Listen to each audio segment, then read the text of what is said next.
നമസ്കാരം. സംസ്കൃത ദിനാഘോഷത്തോടനുബന്ധിച്ചാണ് ഈ യോഗം എന്നെനിക്കറിയാം. അതുകൊണ്ട് തന്നെ സംസ്കൃത ഭാഷയുടെ 2-3 പ്രത്യേകതകൾ മാത്രം നിങ്ങളുടെ മുമ്പിൽ വെക്കണമെന്നാണ് ഞാനിപ്പോൾ ഉദ്ദേശിക്കുന്നത്. ഒന്ന്, സംസ്കൃതത്തിൻ്റെ ദേശകാലാതിവർത്തിത്വമാണ്. അതായത് ഭാഷകളെല്ലാം മാറിക്കൊണ്ടിരിക്കുന്നതാണ്. ഒരു 50-100 വർഷം മുമ്പുള്ള മലയാള പദങ്ങൾ ഇന്ന് നമുക്ക് കേട്ടാൽ അർത്ഥവ്യത്യാസത്തോടെയാണ് ഉപയോഗിക്കുന്നത്. ഉദാഹരണത്തിന് ചെത്തുക എന്ന പദം അന്ന് മാങ്ങ ചെത്തുക എന്ന അർത്ഥത്തിലാണ് ഉപയോഗിച്ചിരുന്നതെങ്കിൽ ഇന്ന്, അല്ലെങ്കിൽ കള്ള് ചെത്തുക എന്ന അർത്ഥത്തിലാണ് ഉപയോഗിച്ചിരുന്നതെങ്കിൽ ഇന്ന് പലപ്പോഴും ആ പദം ഉപയോഗിക്കുന്നത് നല്ല ചെത്ത് സ്റ്റൈൽ അല്ലേ, ശോഭിക്കുക എന്ന അർത്ഥത്തിലാണ്. മറ്റേ ഛേദിക്കുക എന്നായിരുന്നെങ്കിൽ ഇന്ന് ശോഭിക്കുക എന്ന അർത്ഥത്തിലാണ്.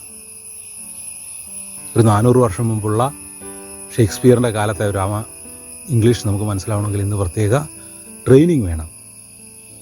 എന്നാൽ 4000 വർഷം മുമ്പുള്ള സംസ്കൃതം ഇന്നും ഒരു വ്യത്യാസവുമില്ലാതെ മഹാഭാരതം, രാമായണമൊക്കെ ഇന്നും നമുക്ക് കൃത്യമായിട്ട് തന്നെ വായിച്ച് മനസ്സിലാക്കാൻ കഴിയുന്നു. അതിന് കാരണം വളരെ കൃത്യമായ ശരിതെറ്റുകൾ അന്നേ സംസ്കൃത വ്യാകരണകാരനായ പാണിനി നൽകിയിരിക്കുന്നു എന്നുള്ളതുകൊണ്ടാണ്. ഒരു ഭാഷയും ഒരു വാക്ക് കൃത്യമായ അർത്ഥം അന്നും ഇന്നും, അത് ഇവിടെ പ്രയോഗിച്ചാലും ലാഹോറിൽ പ്രയോഗിച്ചാലും, പാണിനിയുടെ നാട് ലാഹോറാണ്, ലാഹോറിലും ഇവിടെയും എല്ലാം ഒരു വാക്കിന് ഒരേ അർത്ഥമാണ്. ഞാനത് പറയുമ്പോൾ മലയാളത്തിൽ തന്നെ ആലോചിക്കുക. ചാടുക എന്ന് പറഞ്ഞാൽ ഇവിടെ ജമ്പ് എന്നാണ് അർത്ഥമെങ്കിൽ തലശ്ശേരി ചെന്നാൽ അത് ചാടുക എന്ന് പറഞ്ഞാൽ എറിയുക എന്നാണ്. അപ്പോൾ കാലത്തിനും ദേശത്തിനും അധിഷ്ഠിതമായിട്ട് ഭാഷകൾ മാറിക്കൊണ്ടിരിക്കുകയാണ്. എന്നാൽ സംസ്കൃതത്തിന് അത്തരം മാറ്റങ്ങൾ ഇല്ല. രണ്ടാമത് എടുത്തു പറയേണ്ട ഒരു കാര്യം സംസ്കൃത ഭാഷയുടെ ഈ കാലാതിവർത്തിത്വം കൊണ്ട് തന്നെ ഉണ്ടായിട്ടുള്ള കൃത്യതയാണ്. അതുകൊണ്ട് തന്നെ ഗ്രന്ഥങ്ങൾ എഴുതാൻ ഇത്രയും പറ്റിയ ഒരു ഭാഷ ലോകത്ത് വേറെയില്ല. കാരണം ഇന്ന് തന്നെ ഇപ്പോൾ നിയമവ്യാഖ്യാനങ്ങൾ വലിയൊരു കുഴപ്പം, ഈ 10, 50, 100 വർഷം മുമ്പ് എഴുതിയ നിയമത്തെ ഇന്നത്തെ ഭാഷാ വ്യത്യാസങ്ങൾ ഉപയോഗിച്ചാണ് ഇപ്പോൾ പലരും ദുരുപയോഗം ചെയ്യുന്നത്. ഈ ഒരു പ്രശ്നം സംസ്കൃത ഭാഷയിലാണ് ഈ നിയമങ്ങളെങ്കിൽ വരില്ല എന്നുള്ളതാണ്. നമ്മുടെ കോൺസ്റ്റിറ്റ്യൂഷൻ അല്ലെങ്കിൽ നമ്മുടെ കരാറുകൾ, എഗ്രിമെൻറ്റുകൾ, ഇതിനൊക്കെ ഏറ്റവും പറ്റിയ ഭാഷ സംസ്കൃതമാണ്. മൂന്നാമത്തെ ഒരു പ്രത്യേകത സംസ്കൃതത്തിൻ്റെ കമ്പ്യൂട്ടറിനോടൊരു ബന്ധമാണ്. അതായത് കമ്പ്യൂട്ടറിനെ നിയമങ്ങൾ പഠിപ്പിച്ചാൽ കമ്പ്യൂട്ടർ അതനുസരിച്ച് പ്രവർത്തിക്കും. അത് ഭാഷയിൽ സംസ്കൃതത്തിലും അങ്ങനെ തന്നെയാണ്. നിയമങ്ങളാണ് ആദ്യം പഠിക്കുന്നത്. സംസ്കൃതത്തിൻ്റെ നിയമങ്ങൾ കിട്ടിയാൽ നമുക്ക് വാക്കുകൾ നിർമ്മിക്കുകയാണ്, വാക്യങ്ങൾ നിർമ്മിക്കുകയാണ്. ഉള്ളതെടുത്ത് ഉപയോഗിക്കുകയല്ല, ഉണ്ടാക്കി ഉപയോഗിക്കുകയാണ് സംസ്കൃതത്തിൽ ചെയ്യുന്നത്. ഇത് തന്നെയാണ് കമ്പ്യൂട്ടറിനെ ഏറ്റവും യുക്തമാക്കുന്നത്. സംസ്കൃതത്തിൻ്റെ നാലാമത്തെ പ്രത്യേകത പറയുന്നത് അതിൻ്റെ നിജതയാണ്. നിജമെന്ന് പറഞ്ഞാൽ അത് കൃത്യതയാണ്. ആ വാക്ക് എന്തർത്ഥത്തിൽ ഉപയോഗിക്കുന്നു എന്നതിന് ഒരു വ്യക്തതയുണ്ട്. അതുപോലെ തന്നെ അതെവിടെ ഉപയോഗിച്ചാലും, വാക്യത്തിൽ എവിടെ ഉപയോഗിച്ചാലും അതിൻ്റെ അർത്ഥത്തിന് വ്യത്യാസമില്ല. ഞാൻ ഉദാഹരണത്തിന് ഇംഗ്ലീഷിലെ ഒരു വാക്യം എടുക്കുകയാണ്. രാമ കിൽഡ് രാവണ. ഇതൊന്ന് പദം ക്രമം മാറ്റിയാൽ രാവണ കിൽഡ് രാമയായി. ആദ്യത്തെ വാക്യത്തിന് രാമൻ രാവണനെ കൊന്നു എന്നാണ് അർത്ഥമെങ്കിൽ രണ്ടാമത്തെ വാക്യത്തിന് രാവണൻ രാമനെ കൊന്നു എന്നായി. അല്ലേ, രാവണ കിൽഡ് രാമ. അതായത് രാമ എന്ന ശബ്ദത്തിൻ്റെ അർത്ഥം എന്താണെന്ന് ചോദിച്ചാൽ വാക്യത്തിൽ അത് എവിടെ ഇരിക്കുന്നോ അതിനനുസരിച്ച് രാമനെ എന്നോ രാമൻ എന്നോ ഒക്കെ അതിന് അർത്ഥം വരാം. മലയാളത്തിൽ നോക്കൂ, രാമൻ രാവണനെ കൊന്നു, രാവണനെ രാമൻ കൊന്നു, കൊന്നു രാമൻ രാവണനെ, ഒരു വ്യത്യാസമില്ല. രാമഹ രാവണം അഹനത്, രാമഹ രാവണം അഹനത്, ഒരു വ്യത്യാസവും വരാനില്ല. രാവണം രാമഹ അഹനത്, അഹനത് രാമഹ രാവണം, ഒരു വ്യത്യാസം വരാനില്ല. എന്നാൽ മലയാളത്തിൽ അടുത്ത ഇതെടുത്താൽ നല്ലവനായ രാമൻ ദുഷ്ടനായ രാവണനെ കൊന്നു എന്നായാലോ? അതിൻ്റെ ക്രമം മാറ്റിയാൽ നല്ലവനായ രാവണനെ ദുഷ്ടനായ രാമൻ കൊന്നു എന്നാവും. അതായത് നല്ലവനായ ദുഷ്ടനായ എന്ന വിശേഷണ ശബ്ദങ്ങൾക്ക് പദക്രമം പ്രശ്നമാണ്. ഏത് വാക്യത്തിന് മുമ്പിലിരിക്കുന്നോ അതിൻ്റെ അർത്ഥം, അതിൻ്റെ വിഭക്തി അതിന് വരുന്നു. എന്നാൽ സാധു രാമഃ ദുഷ്ടം രാവണം, അദുഷ്ടം രാവണം, ദുഷ്ടനെ രാവണനെ എന്ന് മലയാളത്തിലേക്ക് നമ്മൾ തർജ്ജമ ചെയ്യേണ്ടി വരും. അതുകൊണ്ട് തന്നെ ഈ ഗദ്യക്രമം, ഈ വാക്കുകൾ എവിടെ ഇരുന്നാലും, വാക്യത്തിൽ എവിടെ ഇരുന്നാലും രാമഃ ദുഷ്ടം, സാധു രാവണഃ രാവണം അഹനത്, ഒരു കുഴപ്പവും വരാനില്ല, ഒരു മാറ്റവും വരാനില്ല. കാരണം ഓരോ വാക്കിലും അതിൻ്റെ തന്നെ കൃത്യമായ അർത്ഥം, അത് എവിടെ ഇരുന്നാലും, വാക്ക് തനിയിരുന്നാലും വാക്യത്തിലിരുന്നാലും അതിന് കൃത്യമായ അതിൻ്റെ അർത്ഥം ഉണ്ട്.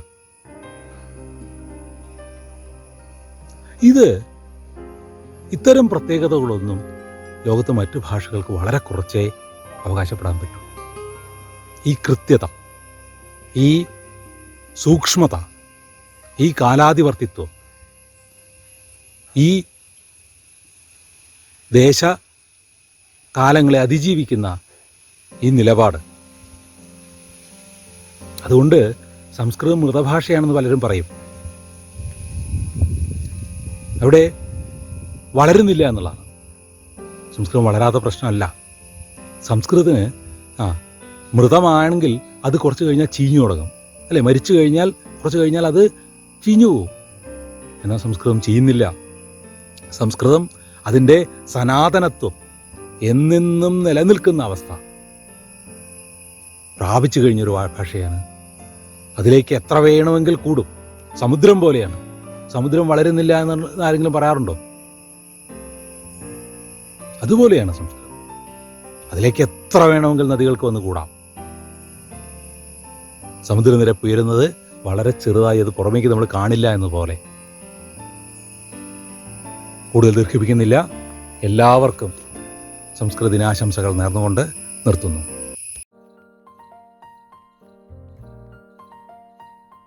ഗുരുർ ബ്രഹ്മ ഗുരുർ വിഷ്ണു ഗുരുർദേവോ മഹേശ്വര ഗുരു സാക്ഷാൽ പരബ്രഹ്മ തസ്മൈ ശ്രീ ഗുരവേ നമഃ.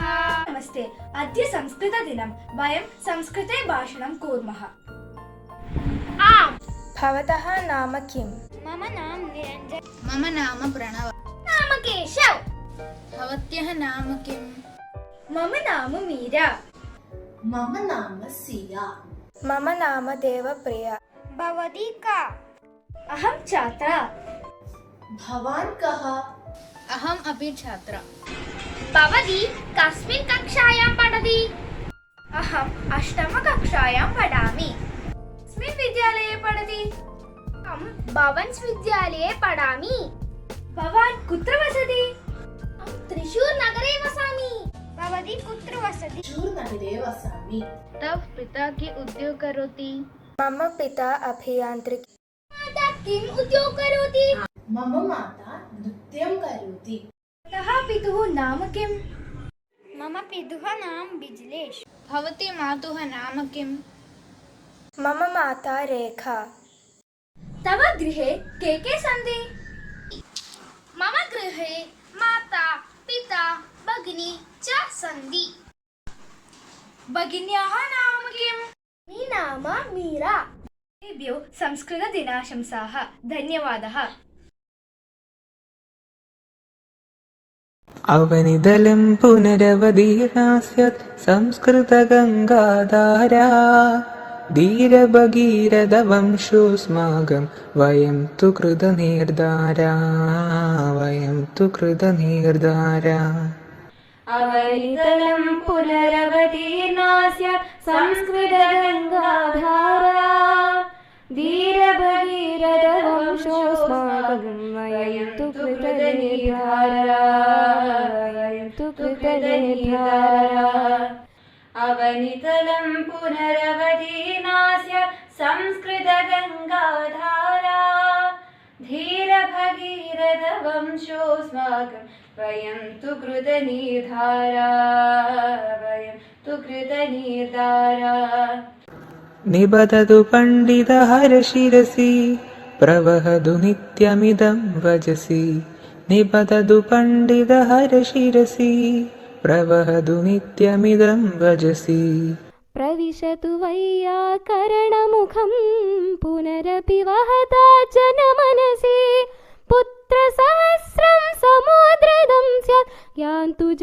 जन्मविकारा यान्तु च जन्मविकारा धीरभगीरथवंशोऽस्माकं वयं तु कृतनिर्धारा वयं तु कृतनिर्धारा ग्रामं ग्रामं गच्छामः संस्कृतशिक्षां यच्छामः ग्रामं ग्रामं गच्छामः संस्कृतशिक्षां यच्छामः सर्वेषामपि तृप्तिदातं स्वक्लेशं न हि गणयेम कृते प्रयत्ने किं न लभेत एवं सन्धिविचारा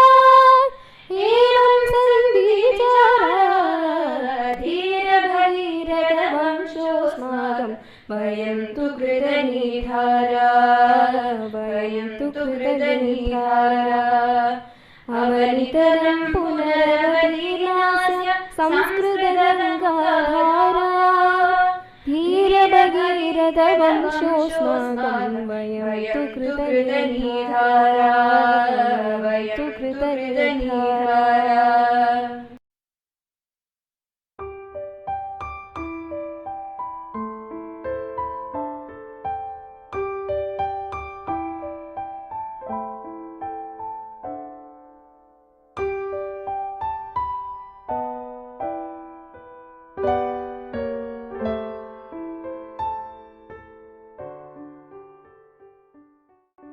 सर्वेषां नमस्कारः।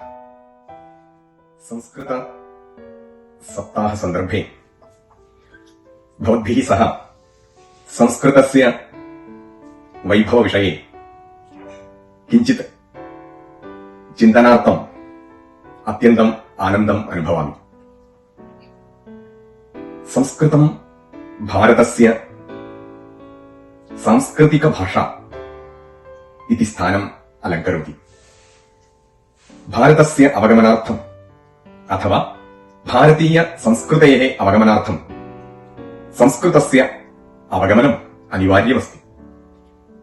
भारतीय ज्ञानपरम्परा वेदाः, उपनिषदः, पुराणानि, आगमाः, शास्त्राणि, नाटकानि, काव्यानि एवं वयं पश्यामः चेत् अनेकाः ग्रन्थाः संस्कृतेन एव विरचिताः सन्ति। संस्कृतज्ञानं विना वयम् एतेषु ग्रन्थेषु किम् उक्तम् इति अवगन्तुं न शक्नुमः। न केवलम् आध्यात्मिकताविषये, गणितविषये, रसायनविषये, भौतिकशास्त्रविषये, मेडिकल साइंस विषये सर्वत्रापि संस्कृतस्य सम्भावना प्रथमगणनीयमेव अस्ति। वयं जानीमः आयुर्वेदशास्त्रं नाम एव कियत् उत्तममस्ति। आयुः वेदः, लाइफ नॉलेज इति अस्ति तस्य पदस्य अर्थः। जीवनस्य ज्ञानं, कथं जीवनं करणीयम् इति आयुर्वेदम् अस्मान् पाठयति। चरक शुश्रुतादीनाम् अनेकाः ग्रन्थाः तत्र अस्मान् नयति। नागार्जुनस्य रसायनशास्त्रम् अथवा आर्यभटस्य आर्यभटीयं गणितशास्त्रे एवं सर्वेषु शास्त्रेषु संस्कृतस्य स्थानम् अद्वितीयमस्ति।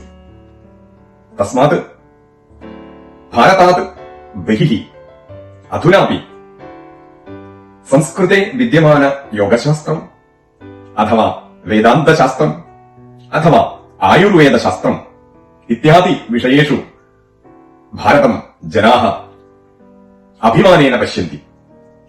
अधुनापि विश्वे भारतस्य प्रथमस्थानं वयम् अलङ्कर्तुं शक्नुमः। तदर्थम् अस्माकं स्वकीयं शास्त्रम् अस्माभिः सर्वत्र प्रसरणीयम्।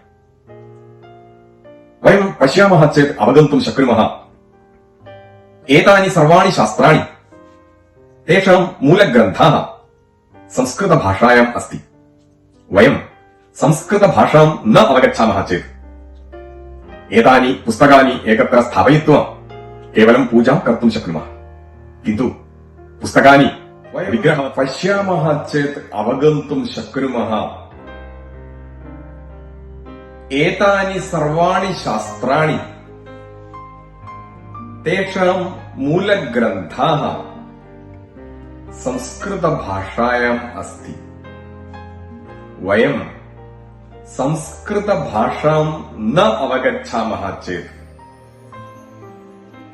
एतानि पुस्तकानि एकत्र स्थापयित्वा केवलं पूजां कर्तुं शक्नुमः, किन्तु पुस्तकानि विग्रहवत् यत्र कुत्रापि स्थापयित्वा पूजां कर्तुं नास्ति खलु।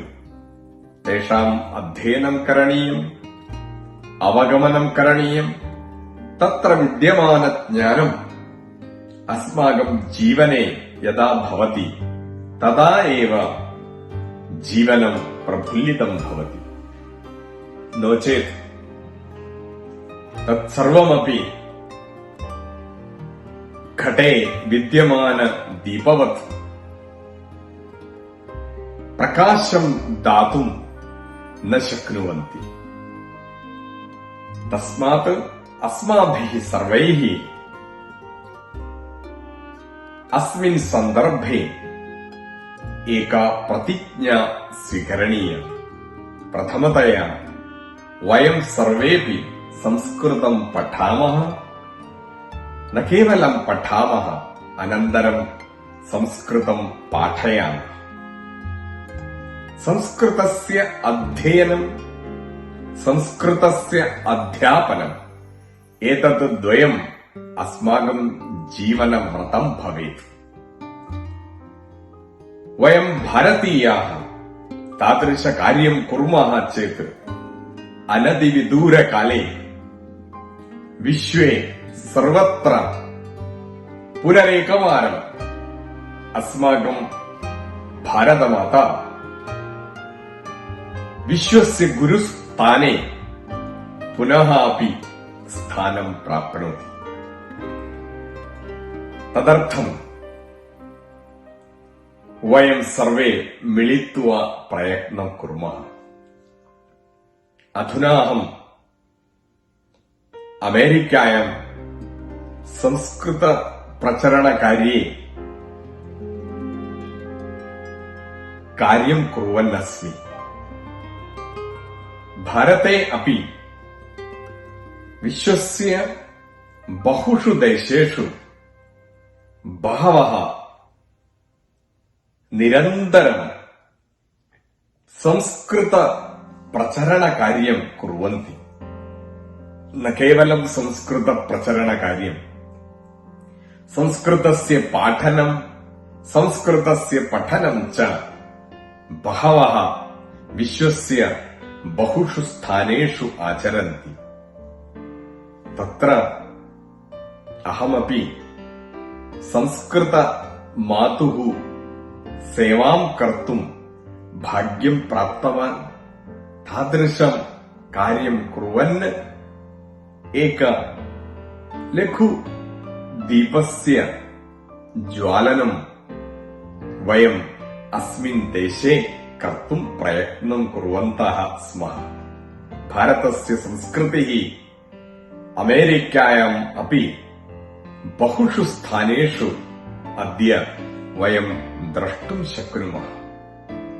बहवः भारतस्य आध्यात्मिकतां प्रति अथवा योगशास्त्रं प्रति अथवा आयुर्वेदशास्त्रं प्रति अथवा गणितशास्त्रं प्रति आकृष्टाः सन्तः आगच्छन्तः सन्ति।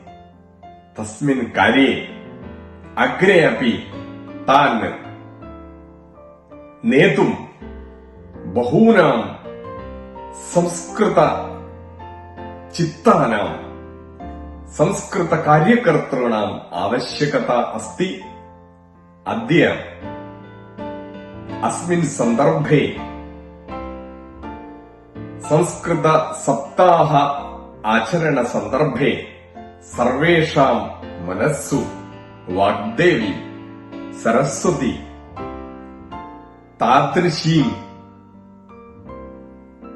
चिन्ताम् उत्पादयतु इति प्रार्थयन् अहं तस्याः पुरतः सविनयं प्रणम्य समापयामि। नमस्ते।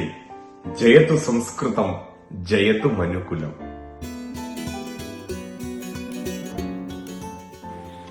नमस्ते, मम नाम अनुसूया नृकुमार अस्ति।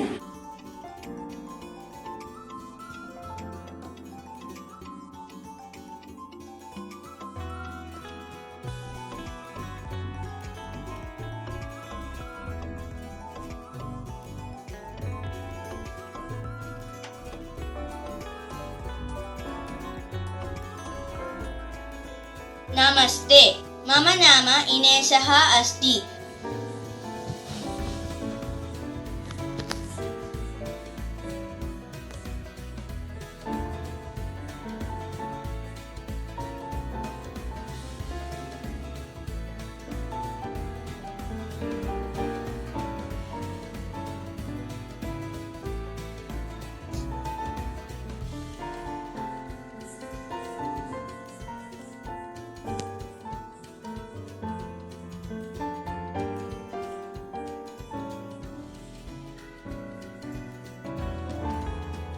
नमस्ते, मम नाम वैष्णवी।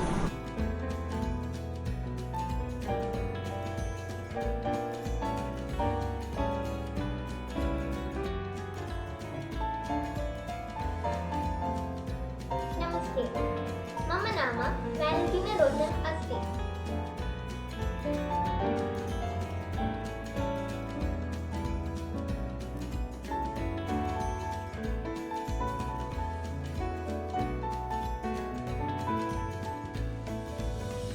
नमस्कार, मम नाम तेजा लक्ष्मी।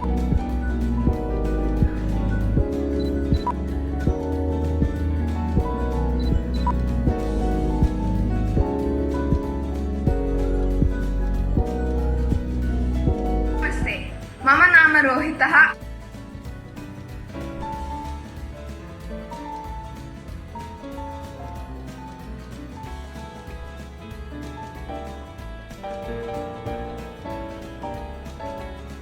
नमस्ते, मम नाम आयशः अस्ति।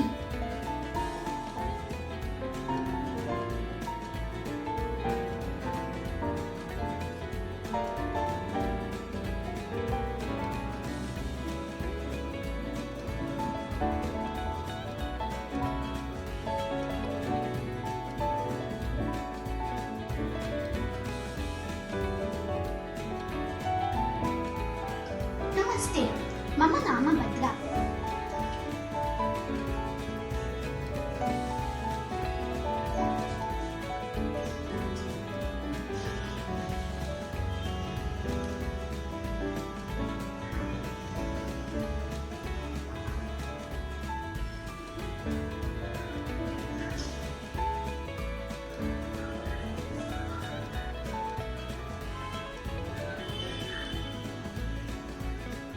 मम नाम अरविन्दकिशोरः।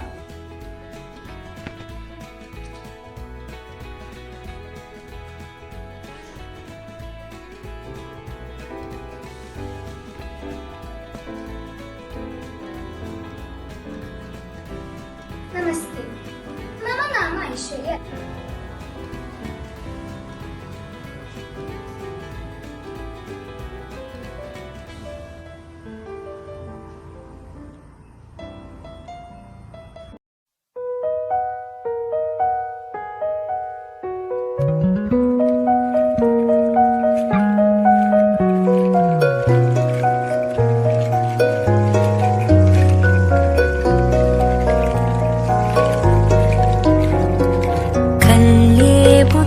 बुध्यति मम जननी पश्चान्मामपि बोधयति कल्ये बुध्यति मम जननी पश्चान्मामपि बोधयति उष्णजलेन प्लावयति नववसनं सा परिधारयति कल्ये बुध्यति मम जननी पश्चान्मामपि बोधयति उष्णजलेन प्लावयति नववसनं सा परिधारयति